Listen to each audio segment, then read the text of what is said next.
When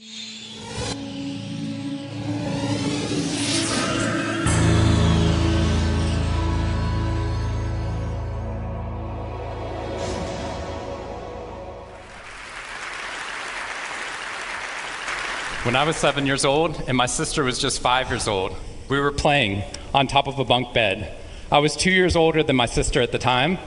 I mean, I'm 2 years older than her now, but at the time that meant she had to do everything that I wanted to do, and I wanted to play war. So we were up on top of our bunk beds, and on one side of the bunk bed I had put out all my G.I. Joe soldiers and weaponry, and on the other side were all my sister's Milos and ponies and ready for a cavalry charge.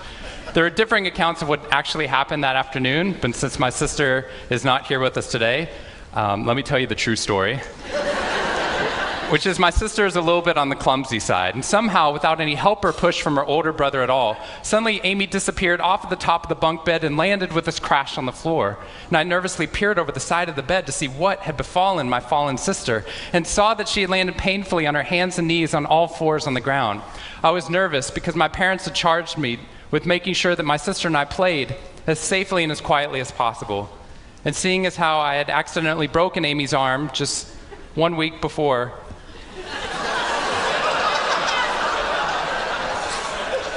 heroically pushing her out of the way of an oncoming imaginary sniper bullet,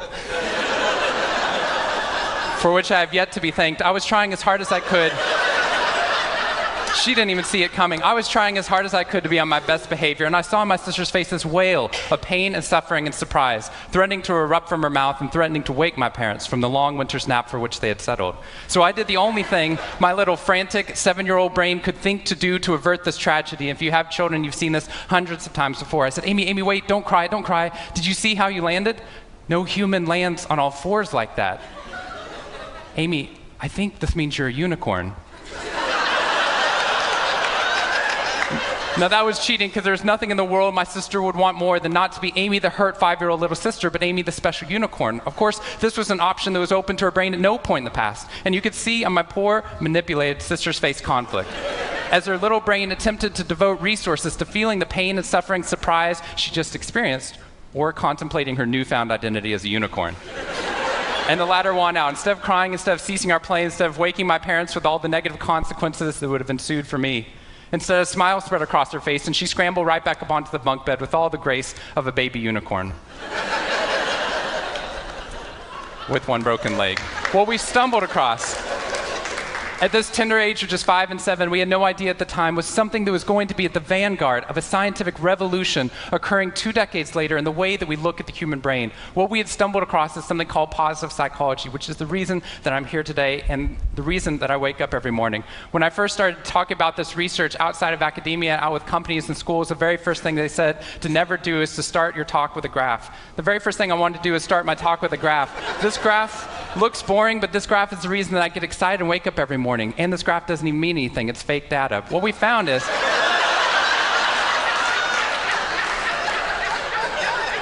if I got this data back studying you here in the room, I would be thrilled, because there's very clearly a trend that's going on there, and that means that I can get published, which is all that really matters. The fact that there's one weird red dot that's up above the curve, there's one weird in the room, you know who you are, I saw you earlier. That's no problem. That's no problem, as most of you know, because I can just delete that dot. I can delete that dot because that's clearly a measurement error, and we know that's a measurement error because it's messing up my data. So one of the very first things that we teach people in economics and statistics and business and psychology courses is how, in a statistically valid way, do we eliminate the weirdos? How do we eliminate the outliers? So that we can find the line of best fit, which is fantastic if I'm trying to find out how many Advil the average person should be taking, too. But if I'm interested in potential, if I'm interested in your potential, or for happiness, or productivity, or energy, or creativity, what we're doing is we're creating the cult of the average with science. If I ask a question like, how fast can a child learn how to read in a classroom? Scientists change the answer to, how fast does the average child learn how to read in that classroom? And then we tailor the class right towards the average. Now, if you fall below the average on this curve, then psychologists get thrilled, because that means you're either depressed, or you have a disorder, or hopefully both.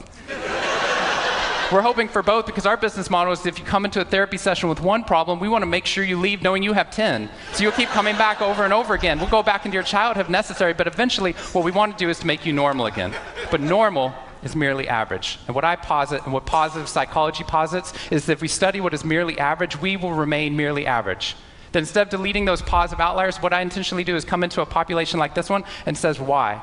Why is it that some of you are so high above the curve in terms of your intellectual ability, athletic ability, musical ability, creativity, energy levels, your resiliency in the face of challenge, your sense of humor? Whatever it is, instead of deleting you, what I want to do is study you. Because maybe we can glean information, not just how to move people up to the average, but how we can move the entire average up at our companies and schools worldwide. The reason this graph is important to me is when I turn on the news, it seems like the majority of the information is not positive. In fact, it's negative. Most of it's about murder, corruption, diseases, natural disasters, and very quickly, my brain starts to think that's the accurate ratio of negative to positive in the world.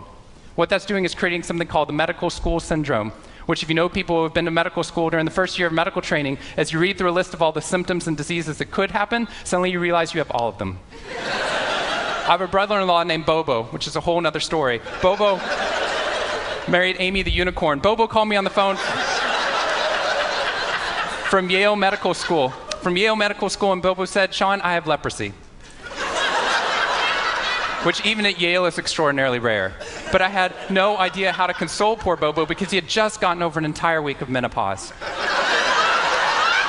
See, what we're finding is not necessarily the reality that shapes us, but the lens through which your brain views the world that shapes your reality. And if we can change the lens, not only can we change your happiness, we can change every single educational and business outcome at the same time. When I applied to Harvard, I applied on a dare. I didn't expect to get in, and my family had no money for college. When I got a military scholarship 2 weeks later that allowed me to go, suddenly something that wasn't even a possibility became a reality. When I went there, I assumed everyone else would see it as a privilege as well, that they'd be excited to be there. Even if you're in a classroom full of people smarter than you, you'd be happy just to be in that classroom, which is what I felt. But what I found there is while some people experienced that, when I graduated after my 4 years and then spent the next 8 years living in the dorms with the students, Harvard asked me to. Wasn't that guy. But what happened? I was an officer of Harvard to counsel students through the difficult 4 years, and what I found in my research and my teaching is that these students, no matter how happy they were with their original success of getting into the school, 2 weeks later their brains were focused not on the privilege of being there, nor on their philosophy or their physics. Their brain was focused on the competition, the workload, the hassles, the stresses, the complaints. When I first went in there, I walked into the freshman dining hall, which is where my friends from Waco, Texas, which is where I grew up, I know some of you have heard of it.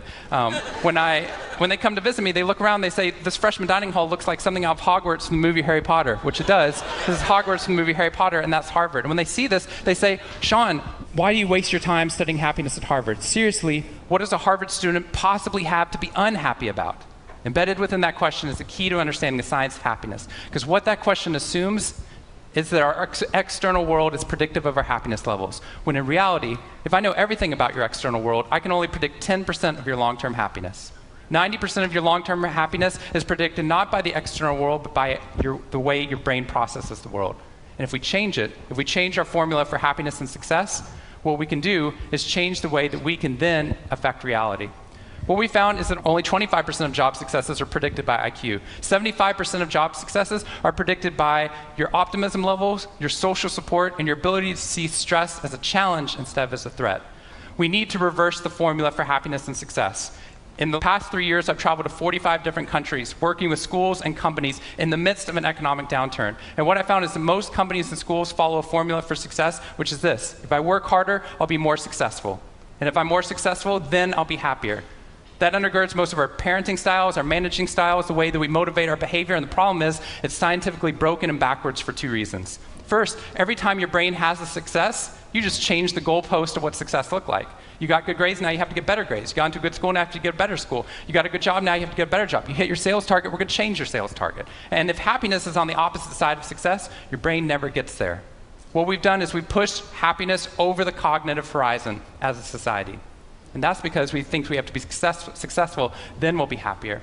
But the real problem is our brains work in the opposite order. If you can raise somebody's level of positivity in the present, then their brain experiences what we now call a happiness advantage, which is your brain at positive performs significantly better than it does at negative, neutral, or stressed. Your intelligence rises, your creativity rises, your energy levels rise. In fact, what we found is that every single business outcome improves. Your brain at positive is 31% more productive than your brain at negative, neutral, or stressed. You're 37% better at sales. Doctors are 19% faster, more accurate at coming up with the correct diagnosis when positive instead of negative, neutral, or stressed, which means we can reverse the formula. If we can find a way of becoming positive in the present, then our brains work even more successfully, as we're able to work harder, faster, and more intelligently. What we need to be able to do is to reverse this formula so we can start to see what our brains are actually capable of. Because dopamine, which floods into your system when you're positive, has two functions. Not only does it make you happier, it turns on all the learning centers in your brain, allowing you to adapt to the world in a different way. We've found that there are ways that you can train your brain to be able to become more positive. In just a 2-minute span of time, done for 21 days in a row, we can actually rewire your brain, allowing your brain to actually work more optimistically and more successfully. We've done these things in research now in every single company that I've worked with, getting them to write down 3 new things that they're grateful for 21 days in a row, 3 new things each day. And at the end of that, their brain starts to retain a pattern of scanning the world not for the negative, but for the positive first. Journaling about one positive experience you've had over the past 24 hours allows your brain to relive it. Exercise teaches your brain that your behavior matters. We find that meditation allows your brain to get over the cultural ADHD that we've been creating by trying to do multiple tasks at once, and allows our brains to focus on the task at hand. And finally, random acts of kindness or conscious acts of kindness. We get people, when they open up their inbox, to write one positive email praising or thanking somebody in their social support network. And by doing these activities and by training your brain, just like we train our bodies, what we found is we can reverse the formula for happiness and success, and in doing so, not only create ripples of positivity, but create a real revolution. Thank you very much.